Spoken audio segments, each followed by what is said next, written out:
what I saw Raymond was most efficient. So it may be because of the threes involved. No, I'm talking about the shooting efficiency, like effective field goal percentage. Somebody said that was his highest ever. Do you guys know? Took 17 shots for 38 points. Not bad. Yeah. Like 1.05 points per shot or something. So we rested another 11 games. That's the question. What's that? We rested another 11 games, so we'll come back like that. Yeah, great. Yeah. So Ray says that Draymond's left ankle is. Yeah, he tweaked it. You know when it happened? Or? Yeah, we scrimmaged a little bit today. He just came down on somebody's foot. It didn't look bad, but we'll just list him as questionable. How's everyone else doing? Anyone else on the injury report right now? Andre is questionable as well. He was just banged up the other night. So we'll see what happens tomorrow. Is Draymond kind of a wait and see as well for that? I mean, because you have a game tomorrow, and I know you like to, you know, if you do hold someone out for the first game or back-to-back instead of a second game, is that playing a part as well? We'll just see how he's doing tomorrow morning. I'm not going to speculate on anything. Has Steph any soreness at all? Steph? Yeah. No, he's feeling great. Looking at your efficiency numbers, you guys are shooting 50.8%. You guys have never shot 50% from the field as an organization ever. No. Warriors have never. Warriors I would have never thought in the Nelly, in the Run TMC years they would. What was the closest? You know? I think what you guys did last year, which is 49.7 or something. That's the closest. But I think we've talked about it before, but how crazy would it be in your mind if you guys were able to shoot 50%? And not crazy at all. Not crazy at all. Just even considering how I expect us to. Yeah. I expect us to shoot 50%. If we stay relatively healthy, I think we probably will. It's, the way the game is played now, and the way our team works together. I mean, we're halfway through the year and we're almost 51%. Is that what you said? 50.7, 50.8. So we probably will. But if we're 49.7, that's fine too.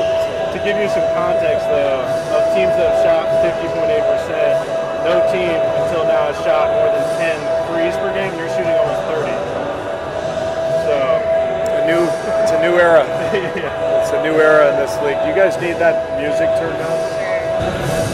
Anybody watch the Georgia-Oklahoma game? It was great. That was fun, wasn't it?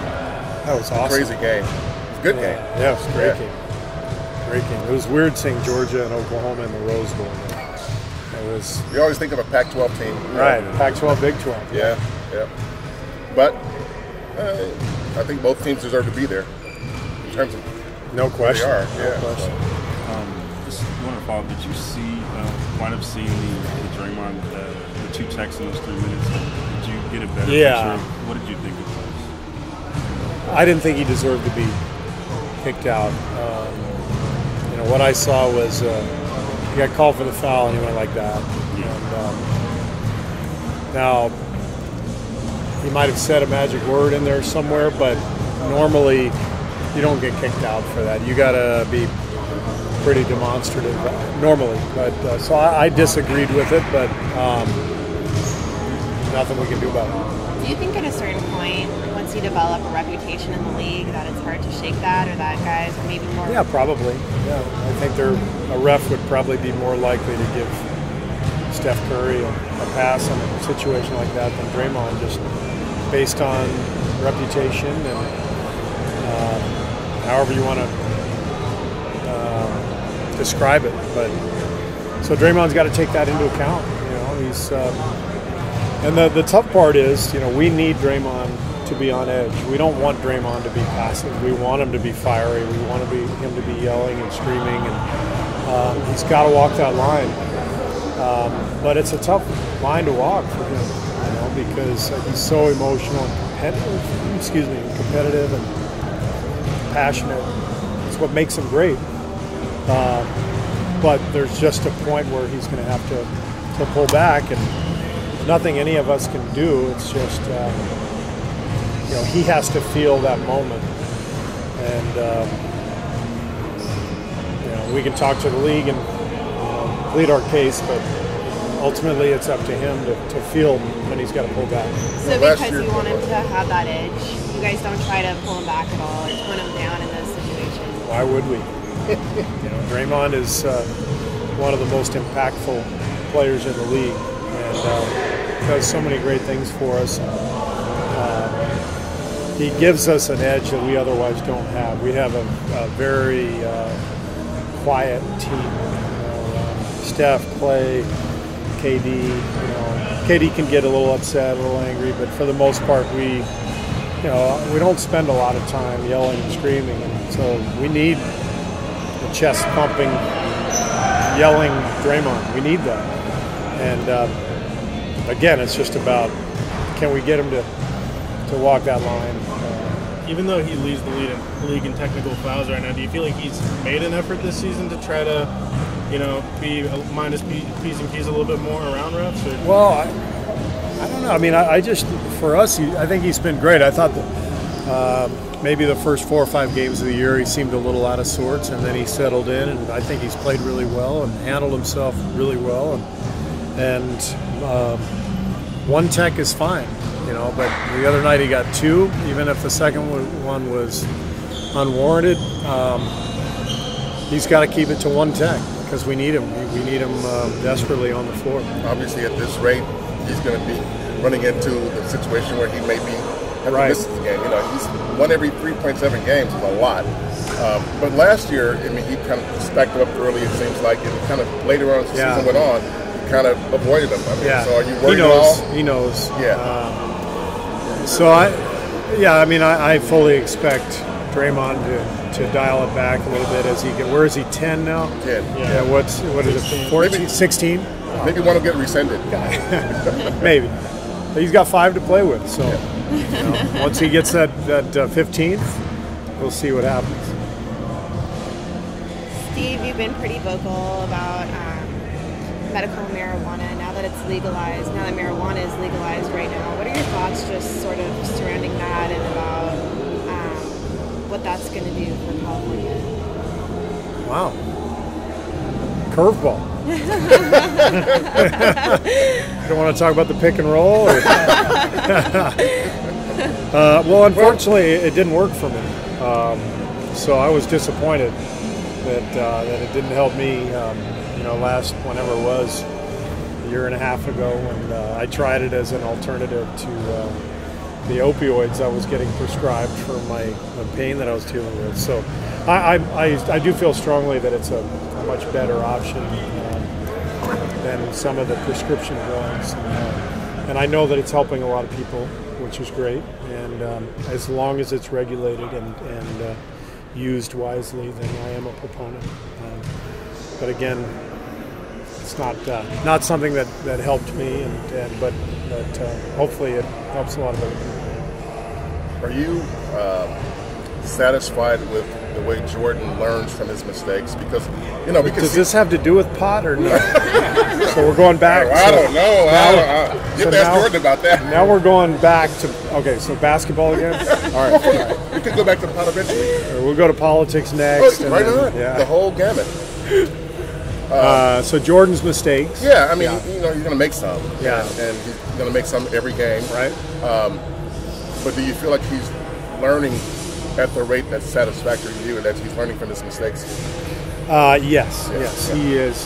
He's a listener, and he does have some explanations at times. That's what you call it?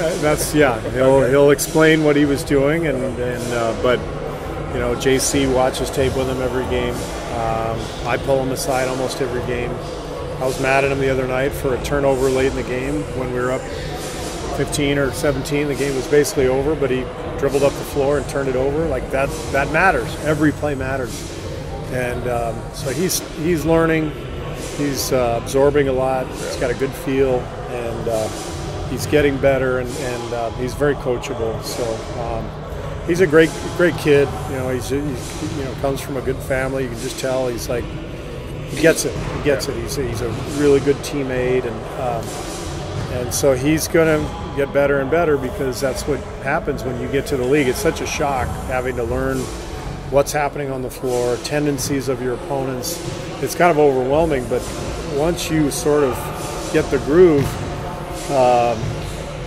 you really skyrocket. And I expect next year he's going to really take off. That second year is a totally different experience than your rookie season.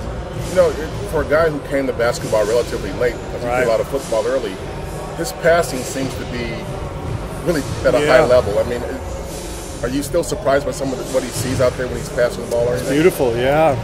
He made a great feed to Zaza the other night down the gut for a layup, and made a couple passes in the scrimmage today.